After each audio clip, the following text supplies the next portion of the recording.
I took about a week break from the chronological telling of my personal story of being a victim of narcissistic abuse before I even knew that was a real thing, because I was having some resurfacing anxiety. Today's post is about an email from my oldest sister-in-law that we received a couple days after the wedding. It's going to be really hard to show it to you without wanting to immediately retort, shed light on all the lies, additional context, and twisting of the truth within the email. Hopefully for those of you who have faithfully followed along to this point, you'll know that I'm not the monster portrayed in this email. Since so many of my followers also seem to know this type of abuse, you'll also likely be able to identify the rampant enmeshment, gaslighting, scapegoating, manipulation, and triangulation within. My retort comes in the future, and I'm trying to tell this story as close to chronologically as I can. For those just starting with or seeing this video without having any other context, I've made a commitment to myself to tell the story of the abuse towards me at the hands of my in-laws because they tried so hard to smear, triangulate, and intimidate me into silence. Dear my husband, I was glad for the chance to give you a hug at the wedding last weekend. It turned out to be a really uncomfortable and hurtful time for me, and that is why we left so early in the evening. I owe it to you, my one and only brother, to share some things with you in hopes that our family history, commitment, and love will pave a path forward.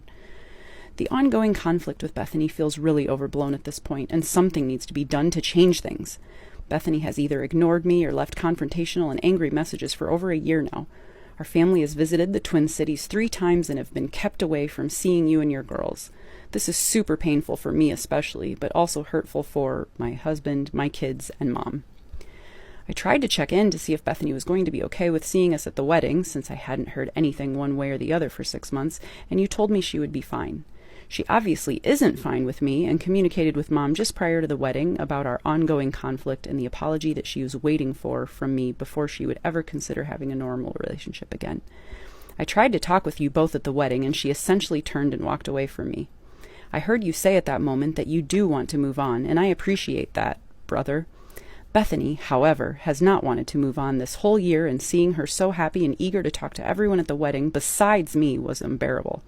Seeing her give out so much love and enthusiasm to the wedding cousins and other relatives while maintaining this commitment to ignore me, demand apologies from me, and keep you and the girls from even seeing my family feels heartbreaking and cruel.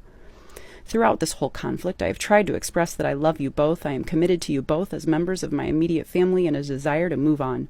I have never heard any such words from Bethany, and certainly do not feel any love or commitment coming from her towards me and my family. I tried to apologize for the way my one email last March made her feel. She didn't like that apology. She has been punishing me for that email apparently for this entire year.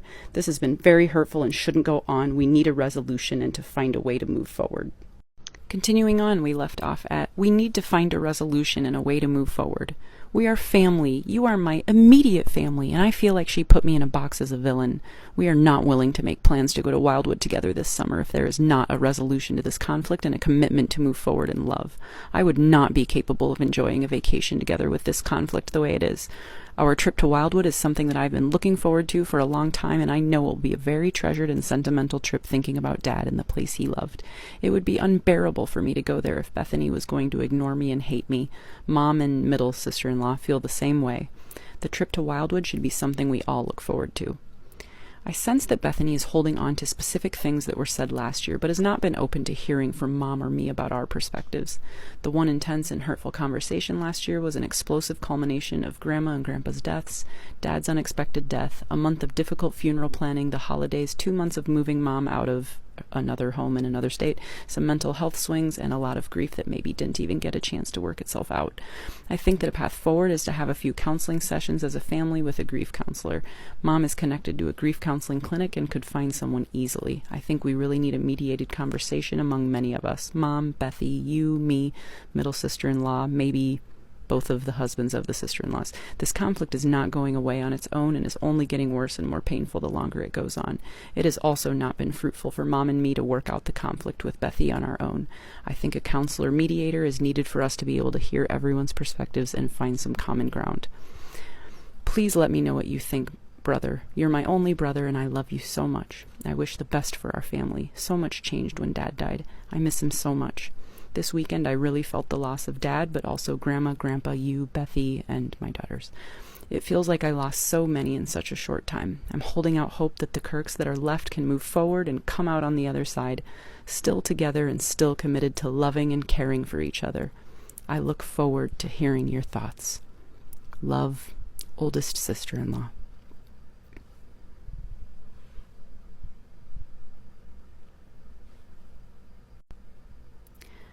So I hear about this email when my husband comes home from a day at work and tells me, I got an email from my sister today.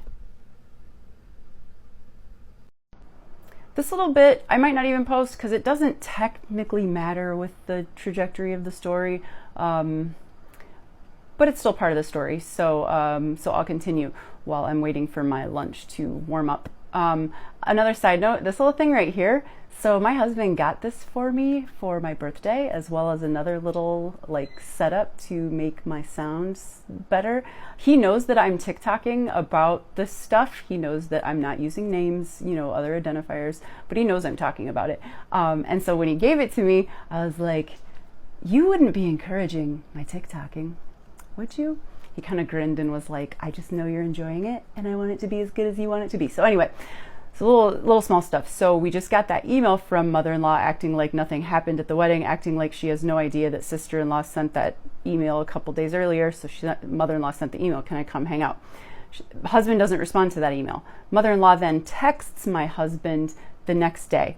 I don't have that text. I didn't save it as part of my, saving stuff that's going to get crazy. The only reason I remember that she texted the next day is because of what she said within. So she probably said something like, hurry up and let me know when I can come so I can get it on my calendar, because that's her kind of MO.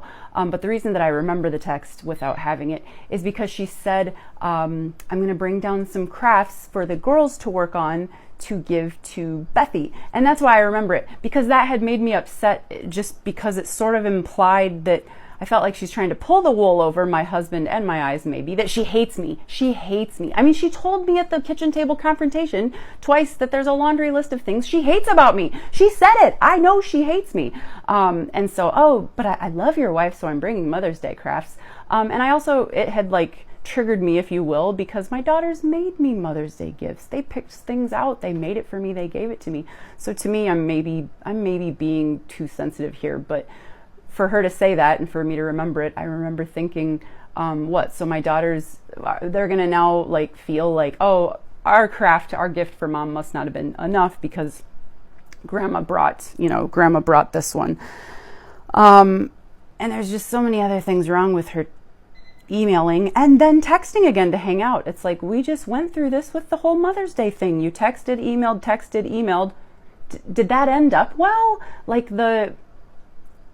It's like they just can't grasp things. So I may or may not post this really not polished at all, but let's test out this new mic. Thanks for listening, everybody. Gonna go have my lunch and keep working.